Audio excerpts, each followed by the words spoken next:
ચાલો તો એક ખુશીના સમાચાર આવી ગયા છે આપણી પાસે. ગઈકાલે મારું ફેવરિટ બનાવ્યું હતું લાડવા, ચૂરમાના લાડવા, અને આજે રાધિકાનું ફેવરિટ બનાવું છું.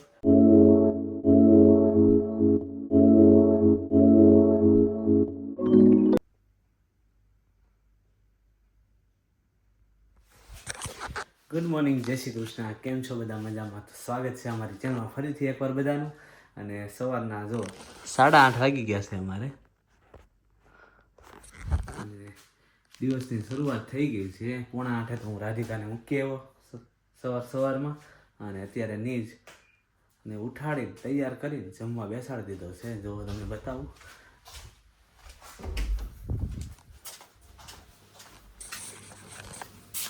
જય શ્રી કૃષ્ણ. નીજ નહીં બોલી?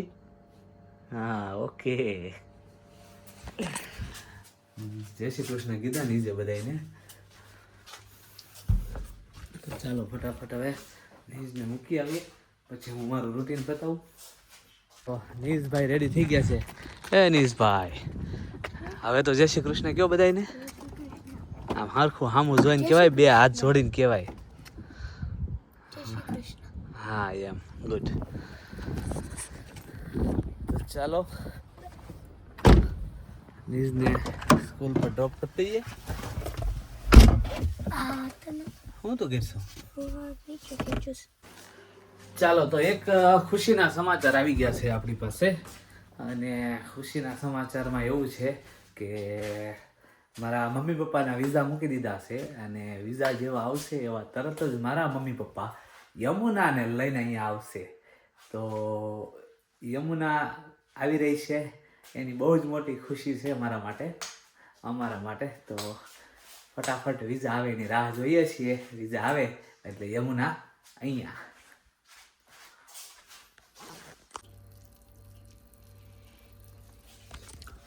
ચાલો તો રાધિકા માટે ભેળ તૈયાર કરી દીધી છે, અને બસ હવે એને આપવા જવી છે, કેમ કે એનો ફોન એવો કે ભૂખ બહુ લાગી છે, મને કંઈક તમે આપી જાઓ.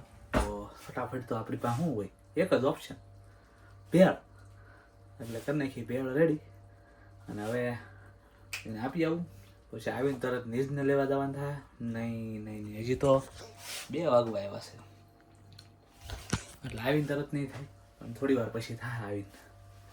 તો પેલા ભેળ દઈ આવું ફટાફટ.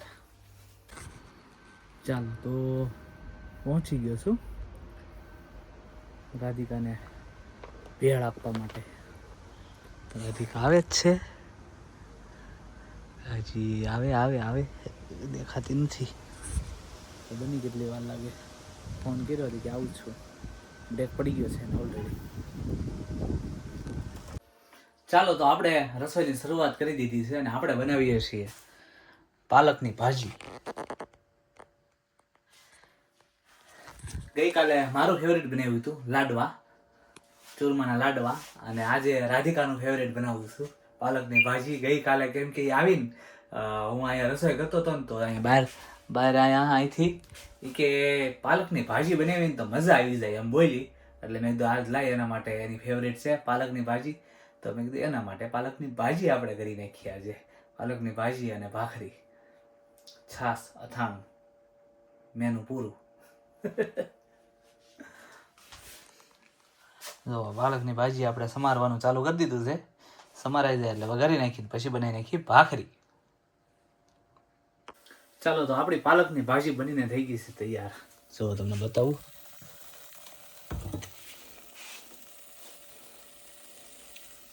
બરાબર બની છે કે નહીં એ આપણને ખબર નથી. મેં પહેલી વાર બનાવી પાલકની ભાજી, મેં કોઈ દી બનાવી નથી. રાધિકા જ્યારે ઘરે હોય ત્યાં રેજી બનાવે છે, બાકી હું પાલકની ભાજી નો બનાવું. હું આપણા રેગ્યુલર શાક હોય મારે, બહુ તો બહુ કોબી છે, બટેકા છે, ગુવાર બટેકા છે, પછી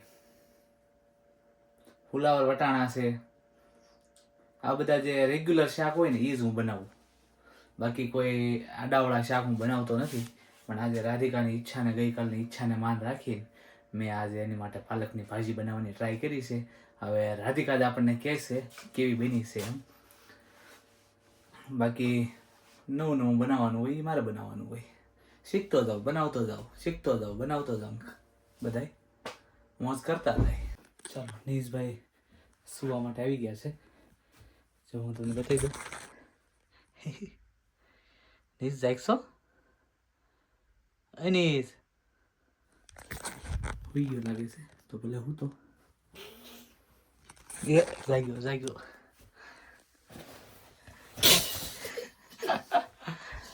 નોટંકી છે મોટી. હજી આવ્યો છે એટલે હોય તો ન જ ગયો હોય, પણ ક્યારેક એવું બને છે, ઘણી વાર એવું બને છે કે એને હુતા ખાલી 5 જ મિનિટ થાય, એટલે 5 મિનિટ થઈ આવી ગયો હતો, પણ ક્યારેક હુઈ જાય, ક્યારેક ન હુવે.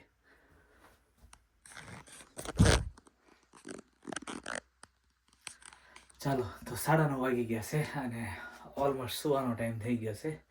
હવે આખા દીનો થાક છે, કામ તો બહુ કંઈ કર્યું નથી, ખાલી ટાઈમ તો વધારે મારે રસોઈ બનાવવામાં જ લાગે.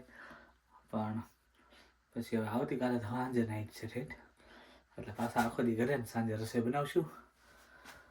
તો આજનો અમારો વ્લોગ કેવો લાગ્યો કોમેન્ટ કરીને જણાવજો. લાઈક, શેર અને સબસ્ક્રાઈબ કરવાનું ના ભૂલતા. મળીએ આપણે નેક્સ્ટ વ્લોગમાં. ત્યાં સુધી બધા પોતપોતાનું ધ્યાન રાખજો. જય શ્રી કૃષ્ણ. બાય.